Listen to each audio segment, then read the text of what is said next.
The rest of my day passed quickly, with Kane leaving me a huge tip. I usually go straight home after work, but I decided I would have a few drinks at the bar. It's early, so it shouldn't be too busy yet. Like I always do when I go for drinks, I ducked into the back corner table to avoid any attention.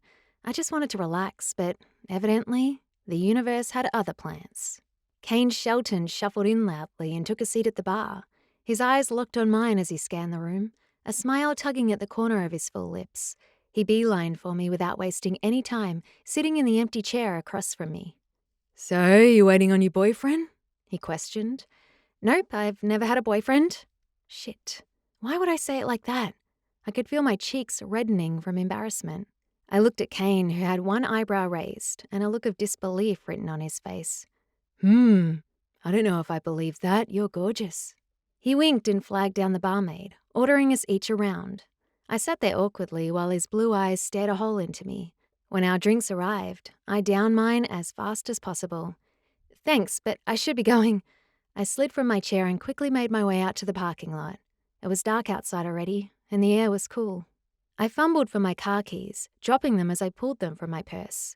"Do you think I could take you out sometime, gorgeous?" I looked up to find a smiling Kane blocking my door. Sure," I choked out, a little surprised that he was even talking to me. "I get off work at 6 tomorrow evening." God, he made me nervous. And if I had to guess by the look on his face, he knew he did. "I'll be waiting for you at 5:45 then," he smirked as he opened my car door for me. I sat in my car and watched him go back to the bar. I sighed, not sure what I had just gotten myself into. I should have said no. As promised, Kane was waiting in the parking lot for me when I got off work the next day. "Bar fight?" I asked him as I slid into the seat of the Camaro, looking at the light bruising on his face. He shrugged as he put the car in gear. "Something like that?" I couldn't help but wonder exactly what happened. Obviously, whoever he had fought with didn't have the upper hand, but still had got a few good hits on Kane. The glint in Kane's eyes told me not to worry, so I tried not to. Our night went better than I expected it to. He was a different person than he was around his friends. Not as cocky and very funny and kind. He treated me as though I was the only girl in the world. He was not paying any attention to any of the females eyeing him all night. No one had ever made me feel as extraordinary as he did tonight. I felt a little guilty for judging him before I had gotten to know him. He dropped me back off at my car. "So, think we can do this again tomorrow?" he asked with a crooked grin. "I would love that." I didn't even think about it before I answered. I had fun with him, and I guess I deserved to have some fun in my life. Kane leaned down, kissing me softly. My heart was pounding so hard in my chest that I thought I would die. "Good night, gorgeous." Kane waited for me to pull out of the parking lot before turning and driving in the opposite direction. 2 months later. Kane and I have seen each other almost every night since our first date.